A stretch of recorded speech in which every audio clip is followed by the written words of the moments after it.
ជំរាបសួរលោកគ្រូខ្ញុំឈ្មោះភ្នំវាសនាមកពីក្រុម SX1 ថ្ងៃនេះខ្ញុំមករ៉ាន់កូដការងារ midterm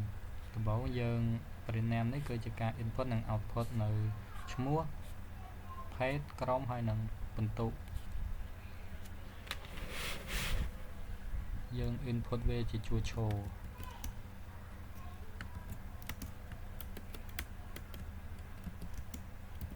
ហើយ output វិញចេញជាជួរដេកបន្តមកទៀត type convert ហ្នឹងគឺជាការស្វែងរក average បន្ទុកដែលគេត្រូវការបូកបញ្ចូលគ្នាឲ្យឃើញជាមធ្យមភាពប៉ុន្តែដើម្បីយើងអាចធ្វើបែបនោះបានគឺដំបូងយើងត្រូវបញ្ចូល password ឈ្មោះហើយនឹងលេខដែលយើងបានដាក់ហ្នឹងឲ្យបានត្រឹមត្រូវសិនទើបអាចដំណើរការកូដនោះបានបើសិនជាដាក់មិនត្រូវទេវានឹងចេញ login fail ចូល password យើងអាចបញ្ចូលបន្ទុកបាននោះ average របស់វា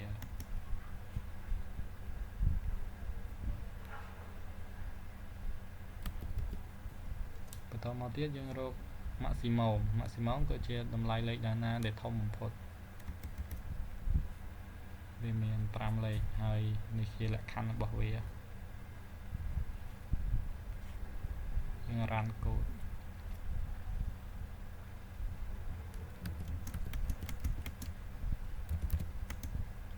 នោះ maximum របស់វាគឺ88តមកទៀតយើងស្វែងរក salary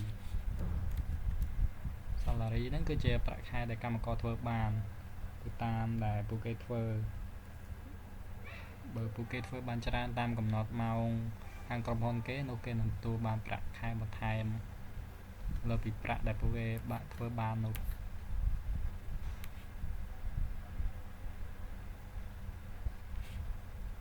រយៈពេលម៉ោងដែលគេធ្វើបានដាក់140ម៉ោងចុះនេះគឺជាប្រាក់ដែលគេទទួលបានបន្ថែមទាំងប្រាក់ខែនិងប្រាក់បន្ថែមសរុបចូលគ្នាទាំងអស់មក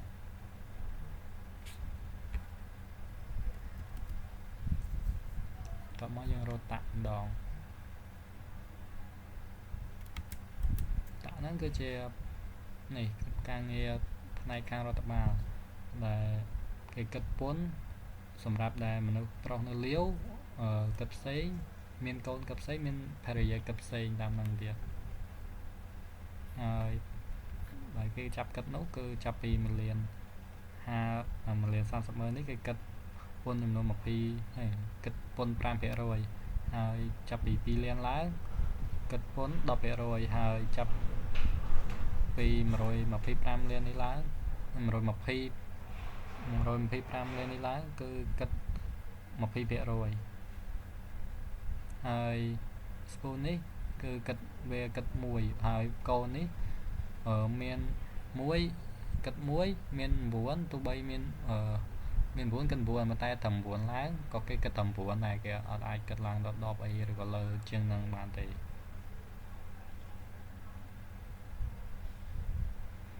បញ្ចូលប្រាក់ខែដាក់1.30 លានដាក់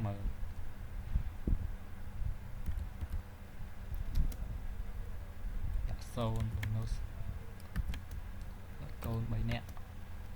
នេះជាប្រាក់ខែដែលគេទទួលបាន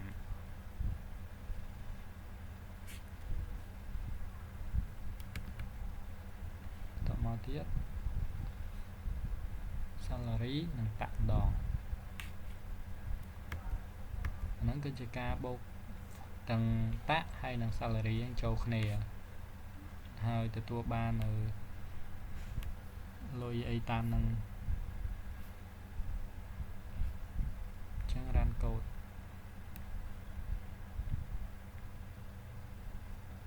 បញ្ចូលម៉ោងដាក់500ម៉ោងប្រាក់រៀលគឺ 4000 ហើយយក yes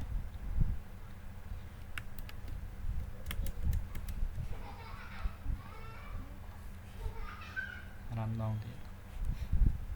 ដាក់500ម៉ោង ប្រាក់រៀល 4000 vậy đặt 500 ដូចគ្នានៅវានឹងចេញមកដូចគ្នាអាហ្នឹងចំពោះកម្មករច្រើនមិនមែនសម្រាប់តែកម្មករមួយមានច្រើនទៀត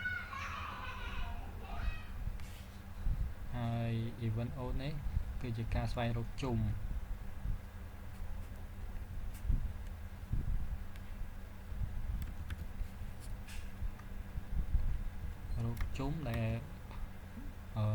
ដែលយើងចង់បានកំណត់ជុំបើយើងដាក់ n ស្មើ5វារត់5ជុំ4ស្មើ4ជុំយើងដាក់5ចុះមកវានឹង5ជុំហើយចំពោះលក្ខខណ្ឌហ្នឹងដើម្បីបានអញ្ចឹងនេះគឺតាមស្របតាមលក្ខខណ្ឌខាងក្រោមមានដូចខាងក្រោមនេះ